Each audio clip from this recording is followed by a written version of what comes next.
시장에서 도를 수여하고 계신 우리 구독자분들 반갑습니다. 용천도사입니다. 현재 진행되고 있는 이 하락장, 이제는 악재가 너무 많이 나와서 왜 떨어지는지, 어떤 이슈가 반영이 되고 있는지조차도 불분명할 수 있습니다. 그래서 이번 하락장에 대한 현실적인 해석과 함께 우리가 대응할 수 있는 정말 현실적인 방향에 대해서 알려드릴 테니까 이번 영상을 통해 구체적으로 국내 증시가 왜 떨어지고 있는지, 어떤 점이 문제인지, 그리고 우리가 앞으로 어떻게 대응해야 되는지 한번 정리를 해보셨으면 좋겠습니다. 바로 보겠습니다. 우선 우리가 쉬어갈 때 한 가지 추가적인 이슈가 나왔어요. 바로 하마스와 이스라엘이 전쟁을 시작했습니다. 중동 전쟁이죠. 근데 이 이스라엘과 하마스가 붙은 것까지는 최근에 시장이 국채금리 상승으로 인해서 굉장히 큰 조정을 받았기 때문에 기초 체력에 기인해서 시장 참여자들이 아직까지는 지켜보고 있는 상황이에요. 근데 여기서 추가적인 변수가 바로 이 헤즈볼라의 전쟁 개입 여부입니다. 하마스보다 훨씬 더 강력한 적이라고 비유가 되고 있는데 이란이죠, 사실 헤즈볼라는. 근데 이 헤즈볼라 같은 경우에는 실제로 전쟁에 참여하게 되면은 당연히 중동 전쟁으로 확전이 될 수 있고, 또 이 미국이 더 깊게 개입할 수 있기 때문에 아직까지는 이란이 관심을 갖지 않는 것으로 보인다고 발표가 됐고요. 이 헤즈볼라는 사실상 이란이기 때문에 아직까지는 전쟁이 확전될 것이다, 이렇게 단정을 지을 수는 없습니다. 그래서 이 중동 전쟁이 시장에 어떤 영향을 줄 수 있는지는 미지수지만 중요한 건 국제유가가 다시 한번 치솟고 있다는 점이겠죠. 중동발 이슈로 인해서 국제유가가 자극을 받았기 때문에 오늘 시장은 보시는 것처럼 한 번 더 추가적인 하락과 함께 코스닥 같은 경우에는 800포인트를 이탈을 했어요. 800포인트가 굉장히 중요한 이유는 시장 참여자들의 심리적인 변곡점입니다. 800포인트 깨지면 정말 코스닥 시장은 답이 없다고 생각을 하고, 많은 시장 참여자들이 투매, 그리고 지금 신용잔고가 굉장히 높은 수준을 아직까지도 유지를 하고 있고, 여기서 사실상 신용잔고가 거의 줄어들질 않았죠. 그래서 여기까지 추가적인 하락이 나오게 되는 경우 신용잔고까지 반대 매매로 터지면서 투매와 함께 추가적인 조정이 불가피한 상황이 됐습니다. 여기서 우리가 주목을 해야 되는 거는 작년 러시아와 우크라이나의 전쟁이 시작됐을 때 월봉으로 보면은 가장 크게 하락했던 비율이 약 20%예요. 그리고 현재 국내 증시 같은 경우에는 지난달 중순 이후부터 조정이 시작됐기 때문에 한 달을 기점으로 보면 거진 마이너스 20%가 다 빠졌습니다. 마이너스 20% 이후에 항상 기술적 반등을 통해서 이 하락의 절반까지는 되돌릴 수 있는 단기적인 상승 추세가 확인이 됐는데, 우리가 현실적으로 생각을 해야 되는 건 지금 유가증권 시장에 상장된 종목들 혹은 코스닥 중소형주 가지고 계신 분들 아직까지 보유 중이시라면 하락의 70% 이상은 다 맞았다는 겁니다. 그렇기 때문에 여기서 투매로 대응할 필요는 없어요. 왜?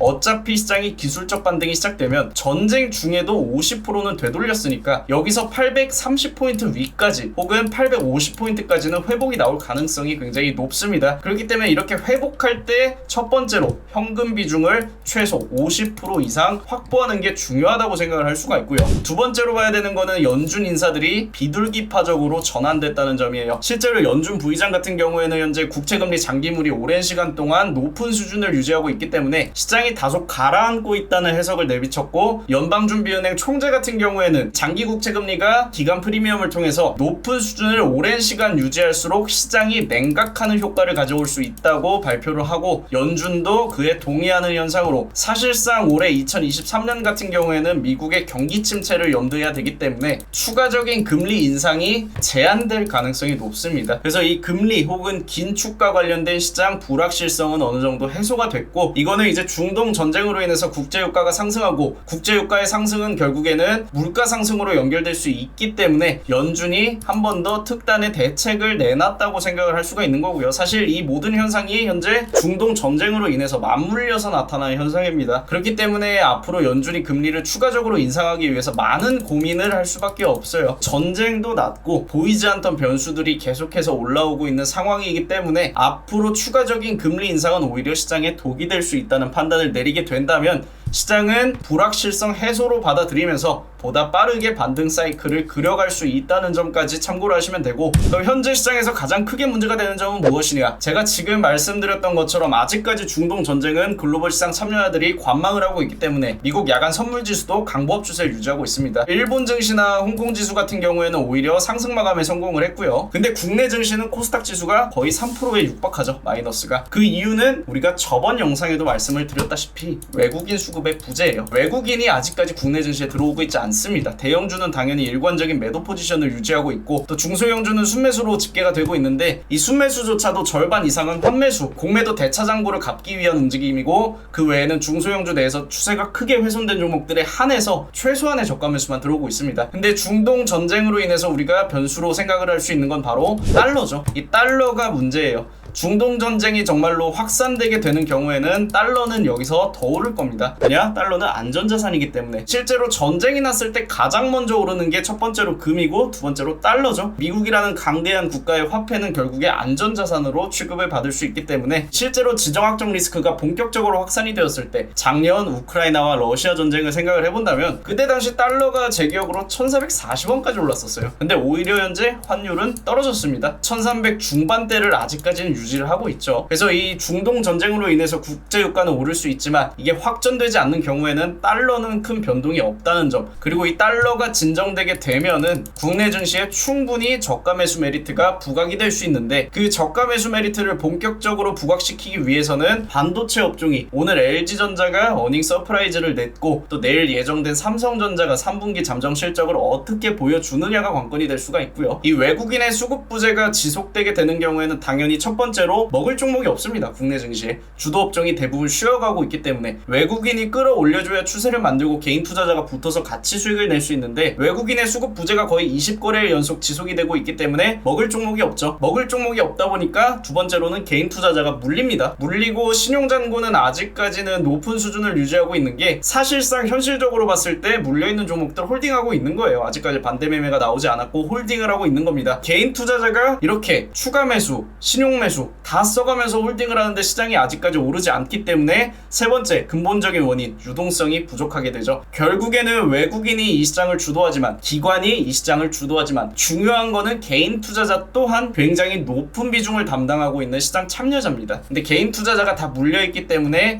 유동성이 메말랐어요. 근데 여기서 우리가 한 가지 간과하면 안 되는 게 유동성이 메말랐다는 뜻은 연준이 인플레이션을 잡기 위해서 결국에 회수해 간 게 바로 유동성입니다. 유동성이 떨어지고 있다는 건 그만큼 시장에서 거품이 빠졌다는 뜻이겠죠. 거품이 빠졌다는 거는 저가 매수 메리트가 살아난다는 겁니다. 그래서 당장 단기적으로 문제가 될 수 있는 거는 예를 들어서 우리가 오늘 라이브 방송에서 매매를 했던 종목 중 하나가 바로 이 GS인데 GS도 현재 종가를 기준으로 차트를 본다면 27% 오늘 같은 시장에서 굉장히 높은 수준의 상승률을 보였죠. 그리고 이 종목 같은 경우에는 박스권 상단 돌파가 나왔고 거래량 추세 전환이 나왔고 오늘 가장 관심을 받을 수 있었던 유가 관련주입니다. 에너지 관련주예요. 근데 이 종목이 이렇게 3박자 차트 라이브 방송 자주 참여하시는 분들은 알겠지만 이런 종목들은 평소와 같은 시장이었다면 상한가에 가요. 상한가에 갈 수 있는 종목들도 못 가고 있다는 겁니다. 그만큼 유동성이 감소했다는 뜻이겠죠. 그래서 실제로 분봉으로 보면은 여기서 한번 돌파 사이클 돌리고 추세를 그려가는 과정에서 오후에 고가를 무려 2번, 3번, 4번이나 갱신을 했습니다. 총 여기서 고가를 4번이나 갱신했고 박스권 상단을 밀어내는 과정에서도 상한가에 갈 수 있는 모멘텀이 충분한 종목임에도 불구하고 들어가지 못했다. 유동성이 부족하다는 뜻이겠죠. 그래서 현실적으로 이 유동성이 부족한 시장에 대응하는 방법은 정말 GSE처럼 차트와 모멘텀발로 장중에 계속해서 위로 밀어올릴 수 있는 종목을 좀 호흡 조절과 함께 대응을 하든가 아니면은 유동성이 이렇게 메말랐다는 거는 결국에는 거품이 빠졌다는 뜻이니까 제가 말씀드렸던 것처럼 이 반도체 종목들 업황이 현재 하반기에 가장 크게 개선이 되고 가장 장기간 조정을 받았고 2024년에는 HBM 관련 이슈와 함께 가장 큰 성장을 보일 수 있는 게 바로 반도체입니다. 그리고 이 반도체는 국내 증시에서 시가총액 절반을 양분하고 있는 테마예요. 삼성전자도 2024년 이후에 HBM 관련 수주가 확대되면서 2025년까지 메모리 혁신이라는 키워드가 달려있고 LG전자 같은 경우에는 오늘 앞서 말씀드렸던 것처럼 역대급 실적 업황이 개선되고 있다는 겁니다. 그래서 이 반도체의 흐름을 만들어가기 위해서 가장 중요한 건 내일 예정된